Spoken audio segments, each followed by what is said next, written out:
Hey guys, I wanted to do a video on my bamboo, which I have not done yet, and I wanted to wait until I got to a point where it really stands out, and I believe in the winter landscape like this, it certainly does.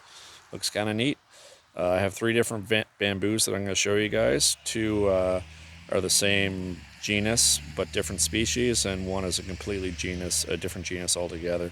So I'm going to start with this one. This is my least hardy bamboo. This is black bamboo, or the botanical name, which I certainly do not claim to pronounce properly, is Phyllostachys nigra. And I wrote that down so you guys can see it on a piece of paper. So that is the genus, and that is the species. So black bamboo, and should be kind of obvious maybe why they call it black bamboo, because the stems are, unlike most bamboos, are black.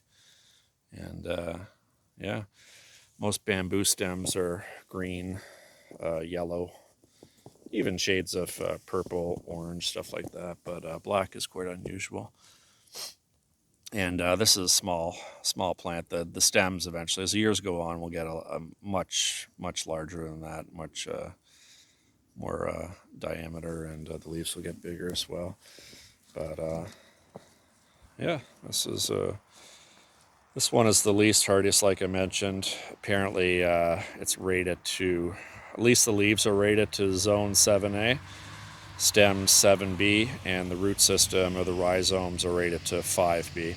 So all these bamboos I'm going to show you today, if you get a harsh polar vortex, it's going to burn off the leaves and kill the stems, and it's going to come back up in spring like a perennial. You'll see little horns come up in springtime. And so the first two I'm going to show you, including this one here, is this is a running bamboo. So running bamboo means it's going to be uncontrolled. It's not going to clump. It's going to be kind of aggressive, try to take over. However, my climate here is USDA zone 6A, and I don't expect a great deal of that to happen. I've seen these down in Texas and places like that where it just kind of takes over whole forests and ecosystems, but that's not going to happen. I want to take over a bit of this land right here. That's the purpose why I actually planted them, but I don't expect it to take off too much. Hopefully I don't regret it. We'll see. But I'm going to show you the second one, which is over here.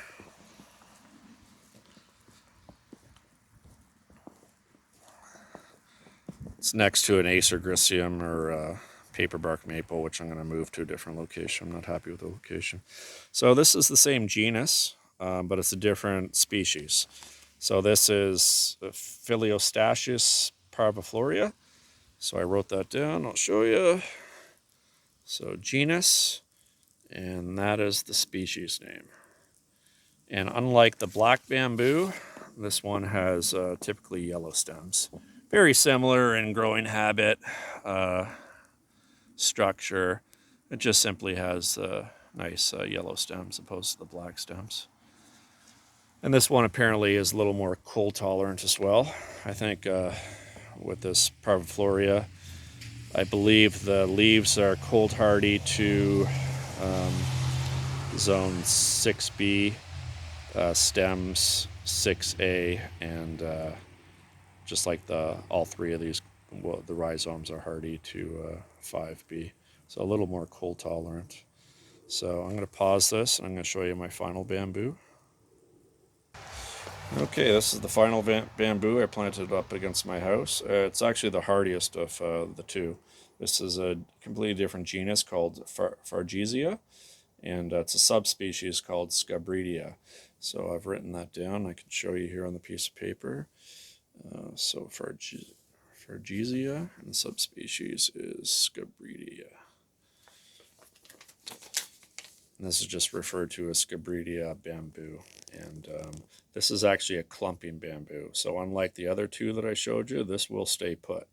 It won't be too aggressive. It'll probably get maybe 2 to 3 times the size it is right here. But like the other two, I forgot to mention, were purchased as 2-gallon pots. And the key to growing bamboo in this cold climate is start off with a really large plant. I have purchased plugs in the past, and they struggle. So the bigger the plant you get to start off with, the more successful you'll be for sure. So yeah, the cool thing about this subspecies is, I don't know if you guys can see that, and it's not really, it actually has really nice orange stems, particularly in the new growth. And like all these bamboos, they're evergreen until they get hit by really, really cold weather, which we have not seen yet. I mean, the coldest still, I think it's what, January 6th or 7th? I think it's the 7th. And the coldest still we've gotten is 20 degrees Fahrenheit, which is about -5, -6, maybe -7 Celsius. And yeah, so, if you're in southern Ontario and you've been told that you can't grow bamboo here, don't listen, you can. Particularly with these two genuses are particularly cold hardy. And like I said, worst case scenario, they'll burn off in the top and come back like a perennial. And yeah, cool plants. So something nice to see in the winter landscape. So hope everybody's having a good year, and talk to you soon.